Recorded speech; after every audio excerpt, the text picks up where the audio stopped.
The jungle took her in, but one tiny signal brought her back. Grandpa Najib had always warned Zara about the forest. The jungle, he'd say, is a place that listens. If you go there with arrogance, it hides you. If you go with respect, it guides you. Zara, his 16-year-old granddaughter, would always giggle at his strange wisdom.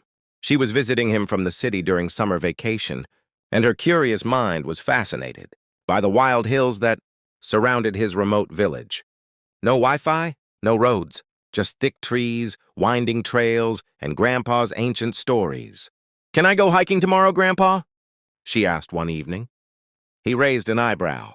"Only if you promise to take this with you." He handed her a small, strange-looking device connected to her phone through Bluetooth. "It's called Meshtastic," he explained. "If you get lost or the mobile network dies, this will still talk to me." Zara smiled. "That sounds like magic." "No, child. It's mesh networking. Just smart planning." The morning hike.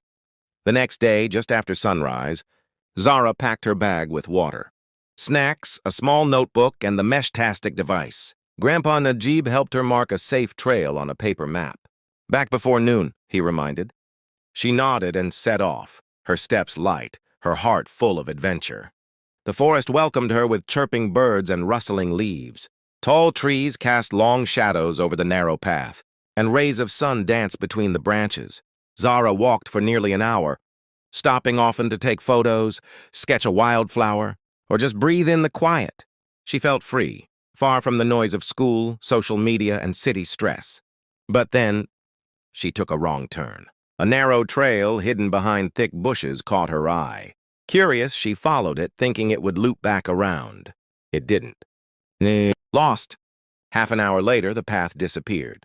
There was no trail anymore, only trees, roots, and confusion. Zara looked around. Every direction looked the same. Panic began to rise in her chest. She checked her phone. No signal, just an empty bar. "Okay, breathe. I have the device," she whispered to herself. She opened the Meshtastic app on her phone. The device blinked green. Still connected, she quickly typed, "Grandpa, I think I'm lost. I went off trail.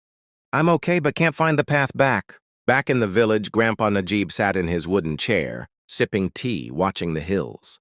His phone buzzed. He opened the app and saw her message. His hands didn't shake. His breath didn't catch. He simply replied, "Stay calm. I'm receiving you. Can you describe what you see?" The jungle tightens. Zara replied with details.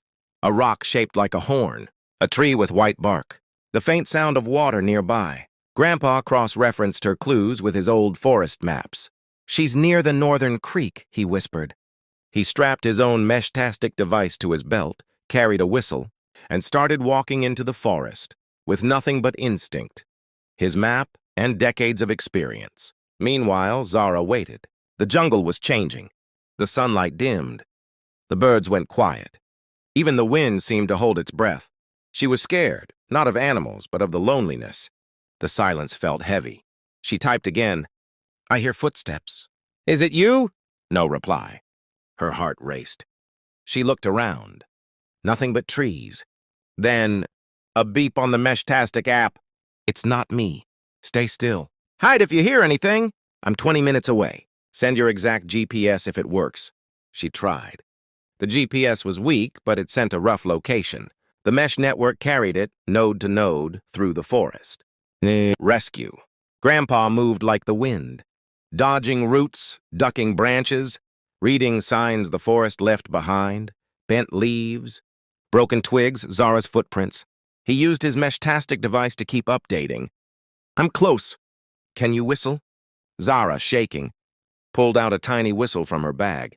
Grandpa had forced her to take it. She blew softly. Far away, the sound reached him. Faint, but real.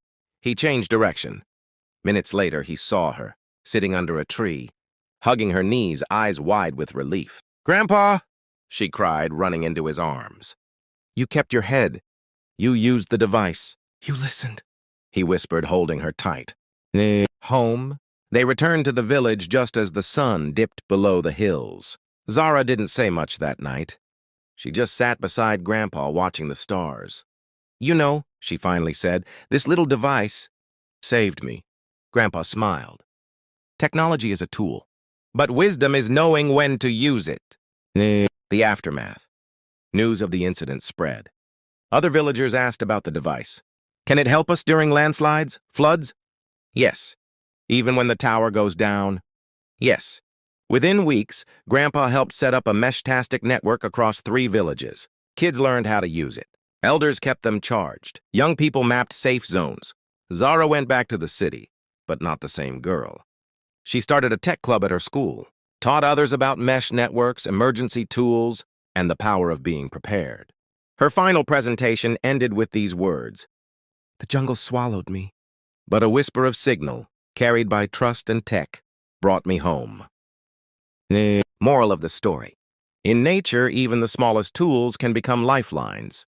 Prepare when you're safe so you can survive when you're not. And always listen to your grandpa. He knows more than Google sometimes.